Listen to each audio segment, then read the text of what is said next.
আমি আপনাদের সামনে কোরআনুল কারীমের একটা ছোট্ট সূরা, সময় যেহেতু ঘন্টা দেড় ঘন্টা, অল্প সময়, ছোট একটা সূরা। কোরআনুল কারীমে সূরা আছে 114টা।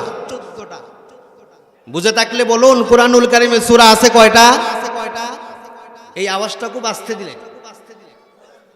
কোরআনুল কারীমে সূরা আছে 114। আমি আপনাদের সামনে তেলাওয়াত করেছি কোরআনুল কারীমের 112তম সূরা। এই সূরা যত বৈশিষ্ট্য আছে এর একটা বৈশিষ্ট্য আলোচনা করে সামনের দিকে যাই। যে সূরাটা আমি আপনাদের সামনে তেলাওয়াত করেছি এই সূরাটা বাদ দিলে আর সূরা থাকে 113টা। 113টা সূরার আলাদা আলাদা 113টা নাম আছে। আমি যে সূরাটা তেলাওয়াত করছি সূরা ইখলাস, এই সূরাটা বাদ দিলে তাকে আরো 113টা। এই 113টা সূরার আলাদা আলাদা একটা নাম আছে এবং ওই নামটা এই সূরা থেকে, যে সূরার নাম ওই শব্দটা থেকে নিয়ে নামটা রাখছে। আমার তেলাওয়াত কিন্তু সূরা সূরাতুল ইখলাস, এই সূরা ইখলাসের যে নামটা ওই সূরার মধ্যে নেই। এই একটা বৈশিষ্ট্য। যেমন ধরেন আল্লাহ রাব্বুল আলামিন বলেন, আলাম তারা কাইফা ফাআলা রাব্বুকা বিআসহাবিল ফিল। এই যে বিআসহাবিল ফিল, আমরা তো মাগরিবের নামাজের সময় ইমামের পিছনে তেলাওয়াত শুনি। ইমাম যদি পড়ে আলাম তারা কাইফা ফাআলা রাব্বুকা বিআসহাবিল ফিল, আমরা সকলেই জানি যে ইমাম সাহেব আলাম তারা সূরা পড়ছে। সূরাটার নাম সূরা আলাম তারা নয়, এই সূরাটার আলাদা একটা নাম আছে। আলাম তারা সূরার নাম হলো সূরাতুল ফিল। এই যে সূরাটার নাম সূরা ফিল রাখা হয়েছে, এই ফিল শব্দকে অনুসরণ করে এই আলাম তারা সূরার নাম রাখছে আলাম সূরাতুল ফিল। মানে এই শব্দটা আলাম তারার মধ্যে আছে, আর ফিল শব্দকে অনুকরণ করে এই সূরার নাম রাখা হচ্ছে সূরাতুল ফিল। সূরার নাম আলাম তারা নয়। আমার আলোচনা বুঝতে গেলে আমি একটু তাফসীর সিস্টেম আলোচনা করব, তো আপনারা বুঝতে রাজি আছেন ইনশাআল্লাহ? জীবনে একটা সূরা বুঝেন, বুঝা আমল করেন, আল্লাহ তাআলা সাকসেসফুল করে দিবেন। আলহামদুলিল্লাহ, জোরে বলেন।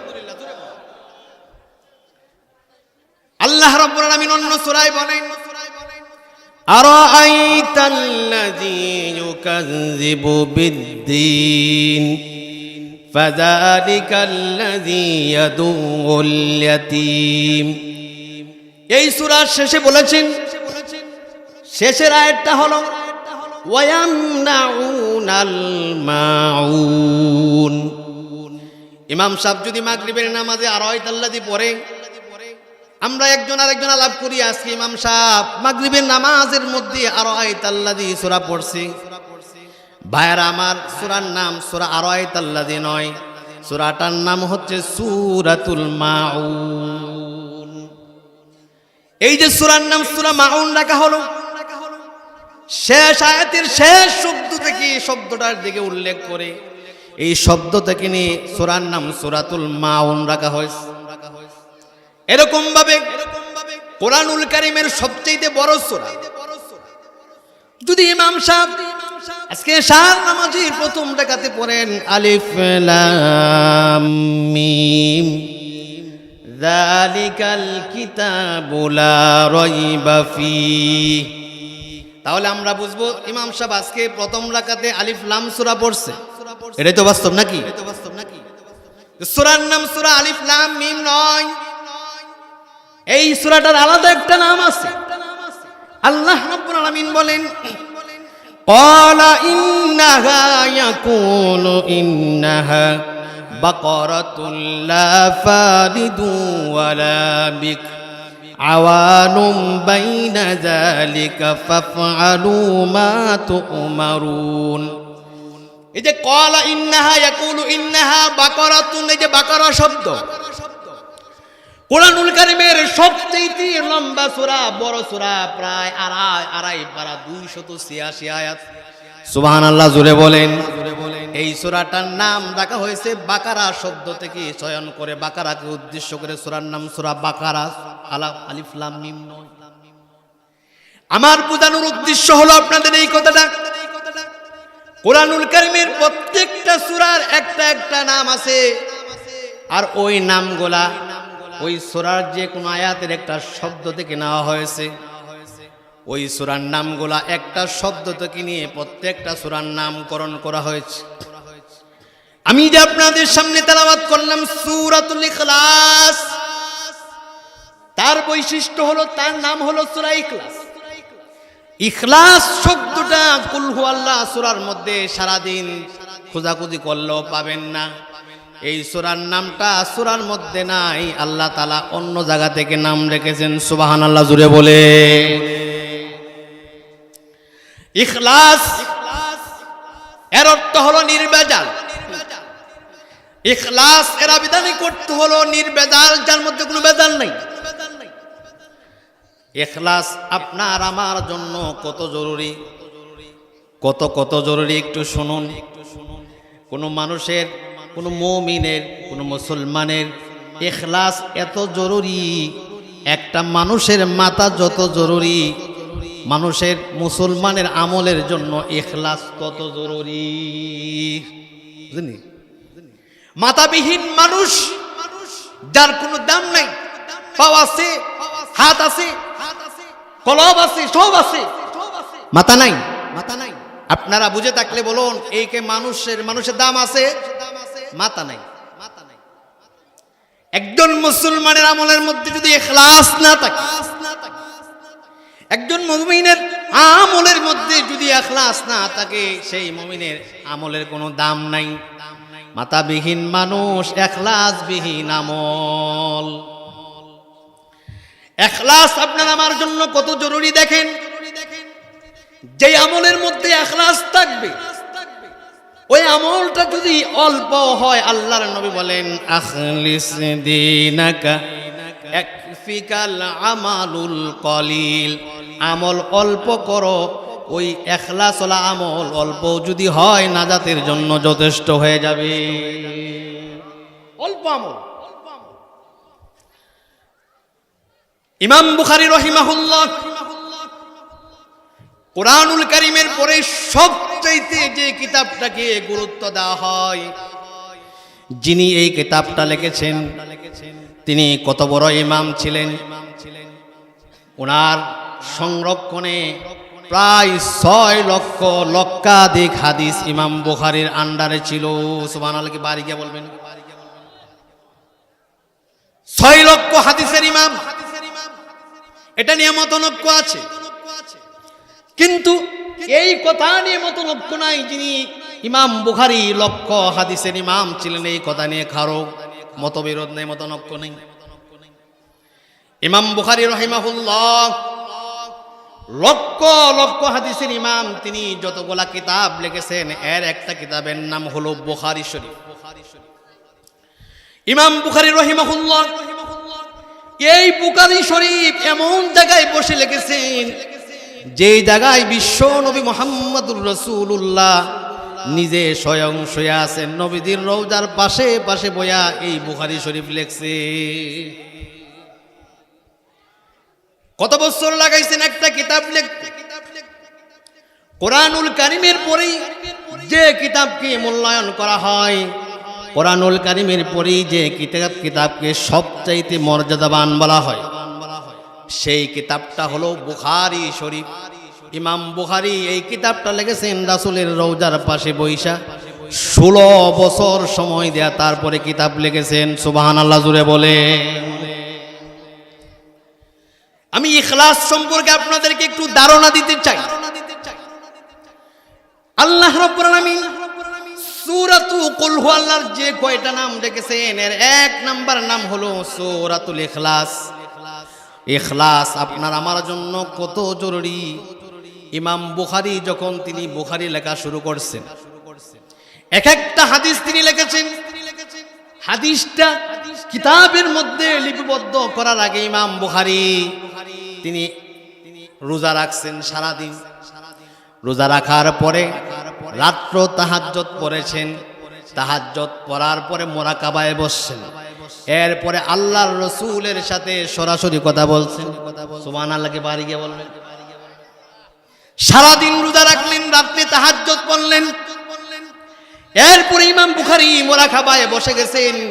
বিশ্ব নবীজির রওজার সামনে মুরাকাবায় বৈশা বৈশা বলেন, ইয়া রাসূলুল্লাহ, রোজা রাখলাম, তাহাজ্জুদ পড়লাম, এবার আমি এই হাদিসটা সম্পর্কে আপনাকে বলতে চাই।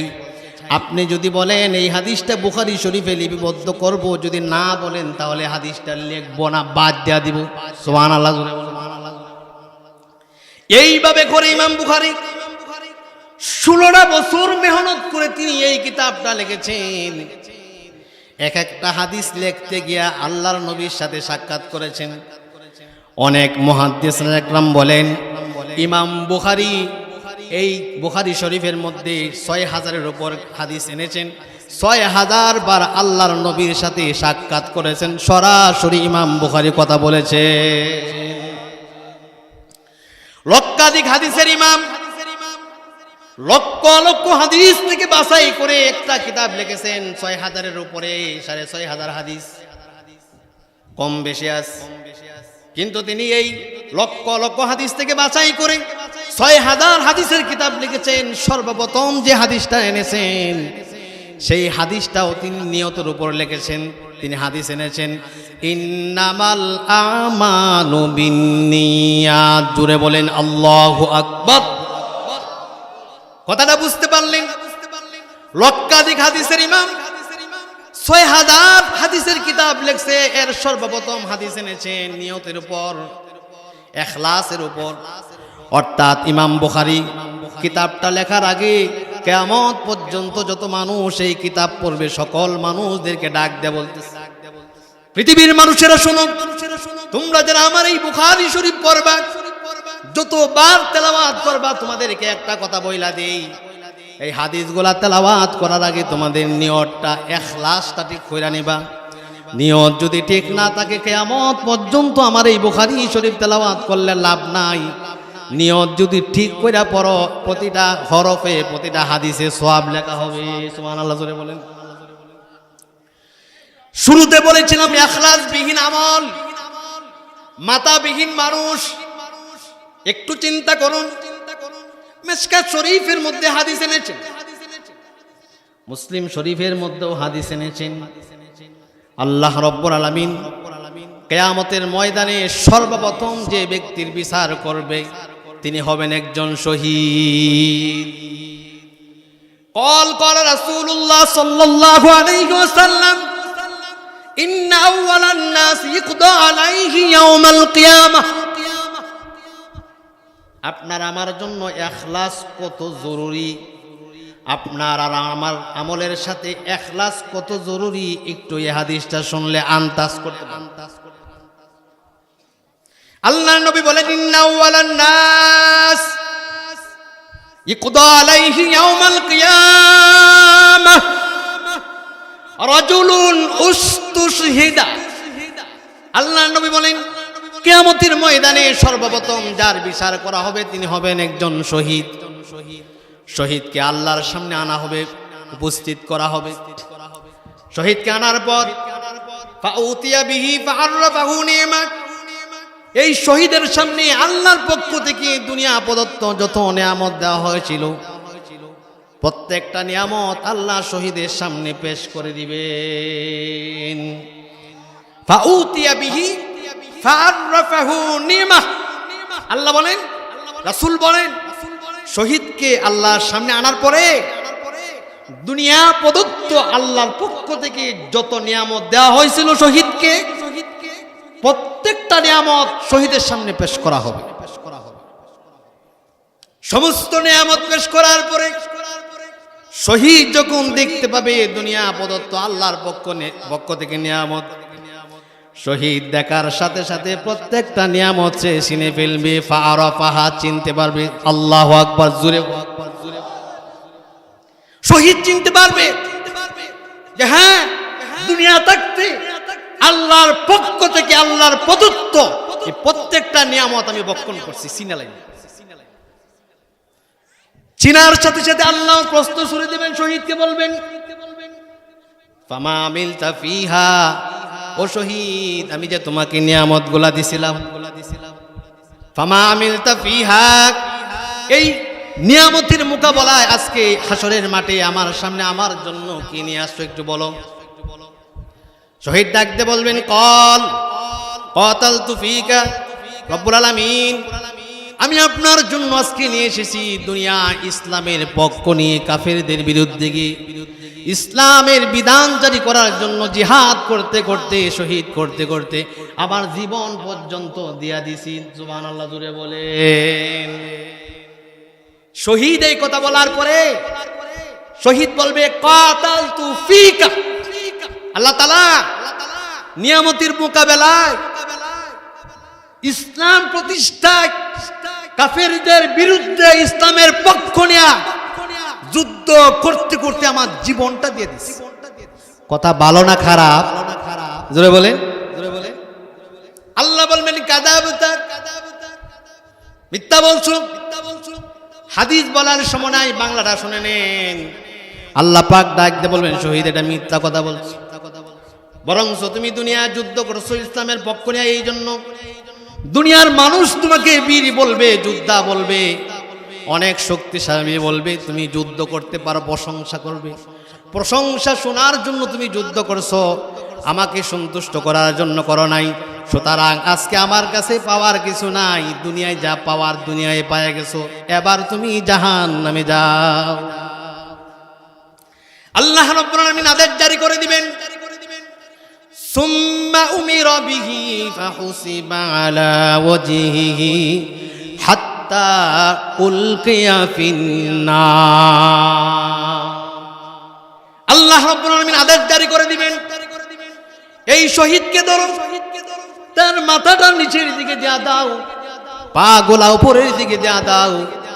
আপনারা একটু চিন্তা করুন তো, একটা ব্যক্তি তার জীবনটা দিয়া দিছে ইসলাম প্রতিষ্ঠা করার জন্য, শুধু নিয়ত ঠিক না থাকার কারণে, একটু এরফের হওয়ার কারণে জীবন দেওয়ার পরেও তাকে জান্নাতের পরিবর্তে জাহান্নামে যাওয়া লাগতেছে। নাউজুবিল্লাহ জুড়ে বলে।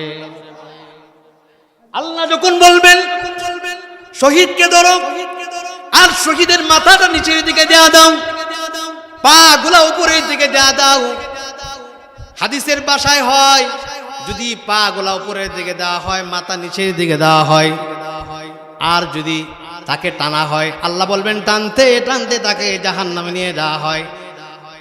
পরিস্থিতিটা এমন দাঁড়ায়, তার নাকটা মাটির সাথে লাইগা তাকে শেষরাইতে শেষরাইতে তাকে টানিয়া জাহান্নামে নিবে।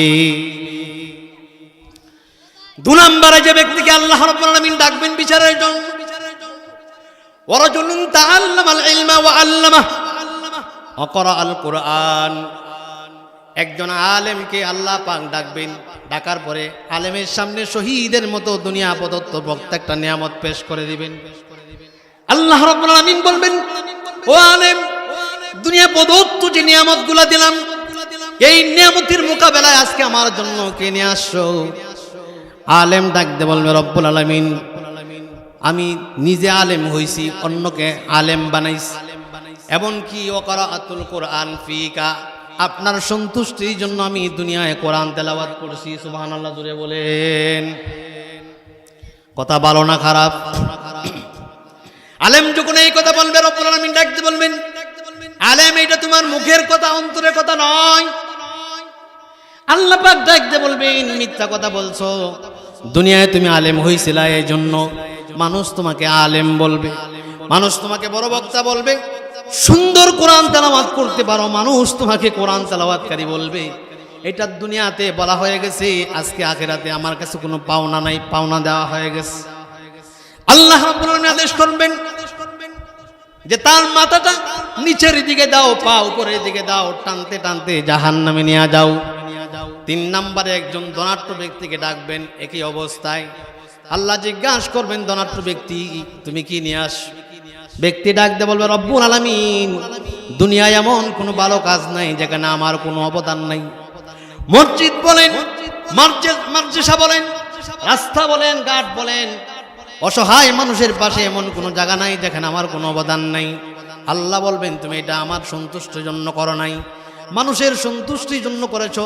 দুনিয়ায় মানুষে তোমাকে দানবীর বলবে, মানুষে তোমাকে দানবীর বলবে, অনেক বড় ধনাঢ্য ব্যক্তি দান করতে পারো বলা হয়ে গেছে।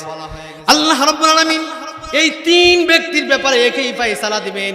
সুম্মা উমিরা বিহি ফাহুসিবা আলা ওয়াজহিহি হাত্তা উলকিয়া ফিন্নার, মাথা নিচের দিকে চলে যাবে, পাগুলো উপরের দিকে চলে যাবে। আল্লাহ পাক তিন ব্যক্তিকে বলবেন ওইগুলাকে টানতে টানতে জাহান্নামে নিয়ে যাও। নাউজুবিল্লাহ জোরে বলেন। এবার আপনারা যদি প্রশ্ন করুন যে শহীদকে প্রশ্ন করবে, শহীদের মধ্যে আমি নাই, প্রশ্ন আসে কি আসে না? আপনি যদি মনে মনে ভাবেন আলেমকে প্রশ্ন করবে, আলেমের মধ্যে আমি পড়ি না। যদি মনে মনে ভাবেন আমি একজন ধনাঢ্য ব্যক্তিও না, তিনজনের মধ্যে পড়ি না। একটা হাদিস আপনাদেরকে শোনায় তারপরে সামনের দিকে যাই। আল্লাহর নবী, বিশ্ব নবী জনাবে মুহাম্মদুর রাসূলুল্লাহ সাল্লাল্লাহু আলাইহি সাল্লাম এটা এই জন্য শোনানো, আল্লাহর সামনে প্রশ্ন হিসাব দেওয়া ছাড়া জান্নাতে যাওয়ার কোনো সুযোগ, জোরে বলেন, কোনো সুযোগ নেই। হযরতে আনাস হাদিস বর্ণনা করেছেন, তিনি বলেন লা তাযালু কদামা ইবনে আদম ইনদা রাব্বিহি ইয়াউমাল কিয়ামাহ। হযরতে আনাস আল্লাহর রাসূল থেকে হাদিস বর্ণনা করেছেন, তিনি বলেন নবীজি বলেছেন ও আমার উম্মতেরা শোনো, বনি আদমের কোনো সন্তান, একটা সন্তান এমন থাকবে না তাদের সকলের অবস্থা এমন হবে দুইটা পাও লাড়ানোর পর্যন্ত সুযোগ থাকবে না, উলঙ্গ অবস্থায় কিয়ামতের ময়দানে, হাসরের ময়দানে দাঁড়ায় থাকতে হবে।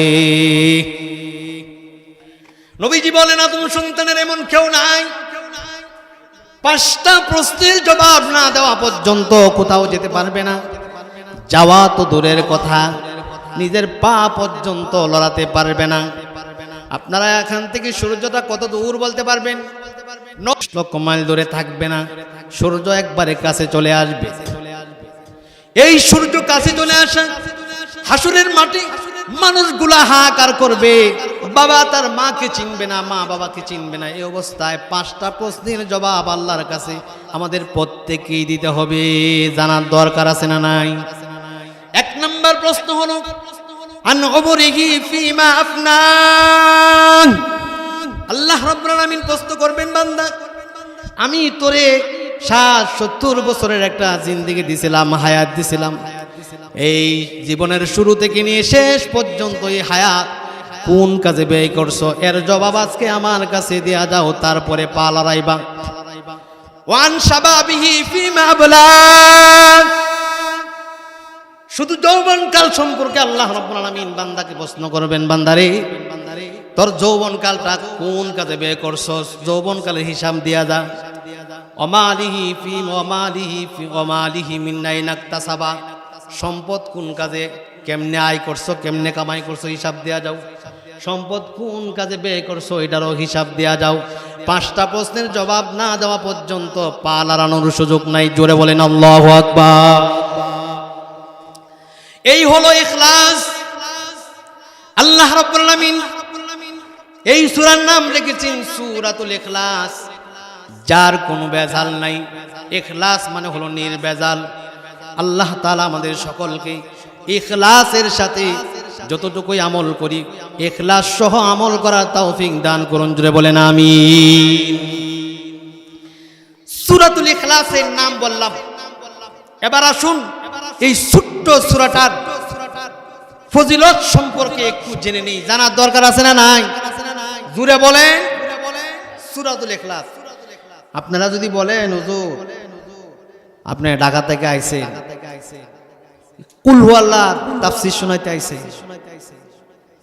আল্লাহ তাআলা বলেন যে আমার কোরআনের একটা আয়াত, একটা শব্দ ব্যাখ্যা করো, তাফসীর করো, লিখতে থাকো, কলম শেষ হবে, কালি শেষ হবে, একটা শব্দের তাফসীর শেষ করতে পারবে না। সুবহানাল্লাহ।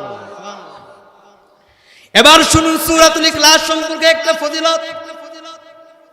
বিশ্বনবী জনাবে মুহাম্মদুর রাসূলুল্লাহ সাল্লাল্লাহু আলাইহি সাল্লাম বলেন, উম্মতেরা রে একটু শোনো, আমার এই ছোট্ট সূরাটার ফজিলত শোনো। নবীজি বলেন, আমার উম্মতের কেউ যদি সহি এবং শুদ্ধ করে সূরাতুল ইখলাস একবার তেলাওয়াত করতে পারে, একবার তেলাওয়াত করলে কোরআন শরীফের 10 পারা তেলাওয়াত করার সম পরিমাণ সওয়াব আল্লাহ তাআলা দিয়া দিবে। সূরাতুল ইখলাস সম্পর্কে নবীজি বলেন, এই যে একবার পড়লে 10 পারা সম পরিমাণ সওয়াব পাওয়া যায়। শর্ত লাগাইছেন একটা। শর্ত কয়টা? জোরে বলেন।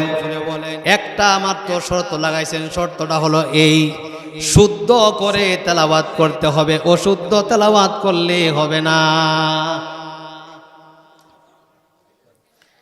আজকে যদি মাহফিলের পরে বলি, মাহফিলে যারা আসছেন প্রত্যেককে 1000 করে টাকা দেওয়া হবে। মাহফিলের পরে কেউ যাবেন না, একজন একজন করে সিরিয়াল ধরবেন, 1000 করে টাকা দেওয়া হবে, কেউ যাবেন না। লাইন কি ছোট হবে না বড় হবে? কয়জন বললেন? বাকিরা যে বললেন না, বড় হবে না ছোট হবে? যে 1000 করে টাকা দেওয়া হবে মাহফিলের পরে। শর্ত হলো সিরিয়াল ধরবেন, সিরিয়াল অনেক বড় হবে। এরপর কোন যদি বলা হয় যে সূরা, ছোট্ট একটা সূরা সূরাতুল ইখলাস, এইটা যারা যারা শুদ্ধ করে বলতে পারবেন তারাই শুধু লাইনে দাঁড়ান, আর বাকিরা সব লাইন থেকে কেটে ভরেন। লাইন কি বড় থাকবে না ছোট হবে? জোরে বলেন। আমার ঢাকা মসজিদের প্রায় 1000 মুসল্লি হয়, এখানে কয়জন মানুষের চাইতে ডাবল মানুষ হয়, 2টা মাহফিলের সমান হয়। আমি বললাম, বলুন তো নামাজ ভাঙ্গার কারণ কয়টা? কোরআন শরীফ হাতে নিয়ে বলছি, 1000 মানুষ যেইভাবে জবাব দেওয়ার কথা ছিল জবাব দিতে পারে নাই। অল্প কয়জন বলছে, বাকি 180 জনই বলতে পারে নাই। নাউজুবিল্লাহ, জোরে বলেন। কোরআনুল কারীম আপনার আমার জন্য আমার একটা বিষয়। কেমন বিষয়? নামাজ যদি আপনি শুদ্ধ করতে চান, নামাজটা যদি আপনি আল্লাহর কাছে পৌঁছাইতে চান, কোরআন শুদ্ধ করা ছাড়া এর কোনো বিকল্প নাই। নামাজ ভাঙ্গার কারণ কয়টা? নামাজ ভাঙ্গার কারণ কয়টা? আমি বইলা দেই 19টা। নামাজ ভাঙ্গার কারণ কয়টা? আরো জোরে বলেন, কয়টা? নামাজ ভাঙ্গার কারণ 19টা। নামাজের ফরজ হলো 13টা, নামাজের ওয়াজিব হলো 14টা। নামাজ ভাঙ্গার কারণ 19টা। আর 1 নম্বরে লিখেছেন, নামাজে কোরআন শরীফ অশুদ্ধ তেলাওয়াত করলে নামাজ ভঙ্গ হয়ে যায়। নাউজুবিল্লাহ, জোরে বলেন। 19টা নামাজ ভাঙ্গার কারণ। এর 1 নম্বরে এনেছেন, নামাজের মধ্যে কোরআন শরীফ অশুদ্ধ তেলাওয়াত করলে নামাজ ভঙ্গ হয়ে যায়, নামাজ আর নামাজ থাকে না। এবার যদি বলেন যে হুজুর অশুদ্ধ কোনটা? অশুদ্ধ হলো ওই জিনিস যে জায়গায় যে হরফ লেখা আছে ওই হরফ উচ্চারণ না করে অন্য হরফ উচ্চারণ করা। যেই জায়গায় টান আছে টান দিলেন না, টান না দিয়া চলে গেলেন। যে জায়গায় টান নাই আপনি জোরে একটা টান মারলেন, আছে না নাই? একটা কথা বল, এখানে যারা সন্তানের বাবা আছেন, যারা সন্তানের বাবা আছেন, প্রত্যেকের উপর দায়িত্ব আপনার সন্তানকে কোরআন শিক্ষা দেওয়াটা আপনার নৈতিক দায়িত্ব। আল্লাহর উপর ঈমান আনা যেই রকম ফরজ, নামাজ পড়া যেই রকম ফরজ, রোজা করা যেই রকম ফরজ, হজ করা যেই রকম ফরজ, যাকাত দেওয়া যেই রকম ফরজ, নামাজের জন্য কোরআন শুদ্ধ করে তেলাওয়াত করা ঠিক সেই রকম ফরজ, কম নাই আরো বেশি।